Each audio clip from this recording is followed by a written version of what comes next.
Nkhani ili nkamwankamwa ndiye chisitima chimene mukuchiona chithunzi changachi imene akuti ndiyochokera m'dziko la Tanzania. Ndipo yapezeka ku Malawi kuno akuti kumonkepe kumangochi uko popanda ndithu aliyense ochidziwa kuti chinthu chimenechi akuti chimabwera ku Malawi kuno. Nde anthu ali ndi mantha ndi mafunso kuti kodi ndi chitetezo kodi m'dziko lino ndi chotani ngati chinthu chachikulu ngati chimenechi chayenda pamadzi pa nyanja yathu kuchokera ku Tanzania uko mpakana ndithu kukafika kudoko kumonkepe kumeneko osachidziwa kunena kuti chikubwera kuno. Kodi anthufe tili otetezeka motani? Kodi palibe akuluakulu oyang'anira zapanyanja? Palibe kapena asilikali amene ndithu amagadira nyanja yathuyi? Nangati mava maphokoso okhudza pakati pa dziko la Tanzania ndi dziko la Malawi nkhani ya malire a nyanja. Kodi akanakhala kuti musitima mmenemu muli asilikali muli mabomba oti afuna aphulitse Malawi, kodi sakadatiphulitsa? Nthawi imene ife timagona tili fwe chisitima chimenechi ndithu chinali chikuyenda pamadzi m'dziko lathu lino popanda munthu wina aliyense ochizindikira mpakana chafika kudoko ndithu kumonkepe.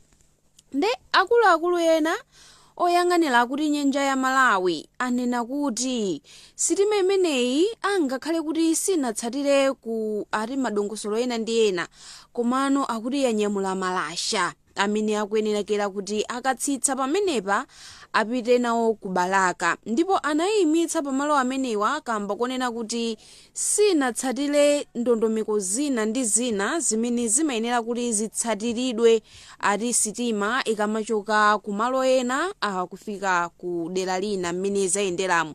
Ndi anayimitsa sitima imeneyi kamba kazifukwa zimenezo kuti ndondomeko zina akuti sizinatsatidwe. Komabe Amalawi tili ni mantha chifukwa choti dzulo m'manyuzipepala amanena kuti sizinadziwike olo palibe aliyense amene amadziwa kuti sitima imeneyi ikubwera ku Malawi kuno mpakana yafika padoko limene mukulionali. Etu zachitika ndithu kumangochi kumeneko kumonkepe chinthu chachikulu ngati chimenechi chayenda pamadzi mpakana kudzafika kwathu kuno. Kodi akadakhala asilikali yankhondo sakadatiphulitsa? Sakadakhala zonoti mwina alanda mangochi yese uja, alanda Balaka uko kaya Machinga uko alanda. Ndi tikuyenera kukhala anthu osamala chifukwa ngati sitima ikamayenda ndithu pamakhala ndondomeko zina zimene zimayenera kutsatidwa. Ndipo kumakhala ngati kuderera dziko limene chinthu chikupita kuti mwina munene kuti ayi madokumenti ena sadayende bwino ndamadikira kuti ndithu zinthu zimenezo zichitike. Ifeyo takula tsopano muzitiuza chilungamo.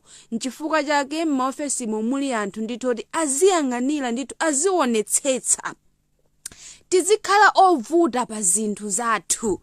Azidziwa kuti ngati tikupita ku Malawi ndipo ngati ifeyo sitikhala zonoti takwaniritsa ndondomeko iliyonse imene tikuyenera kuyendamo kuti tikatsitse katundu ameneyo, sitimayi itha kukabwezedwa. Akhala mavuto awo amenewo osati mavuto athu, akhala mavuto awo. So akuyenera anthu kumaopa ndithu kumaliopa dziko osati aliyense azingobakasha azingopanga zinthu zilizonse zimene akufuna kuti bola ndi ku Malawi as long as chinthu chichafika chikapangidwa clear chilichonse bwinobwino kena kuchizibwerera. Tatiyeni Amalawi tikhale tiphunzire kuvuta pa zinthu zathu pakuteteza dziko lathu. Mwina nawonso adavela nawo inquiry ija kuti ku Malawi kuno kulibe ndithu chitetezo, nayo ndege itagwa tidachitika yampakata, kudali chipwirikiti. Mwina atu adava anthuwa nkuti apa madzayesa zida kuti tione kuti atha kutani. Guys, nkhani ya sitima ndimeneyo akuti yanyamula malasha amene akuyenera kuti apite nawo ku Balaka.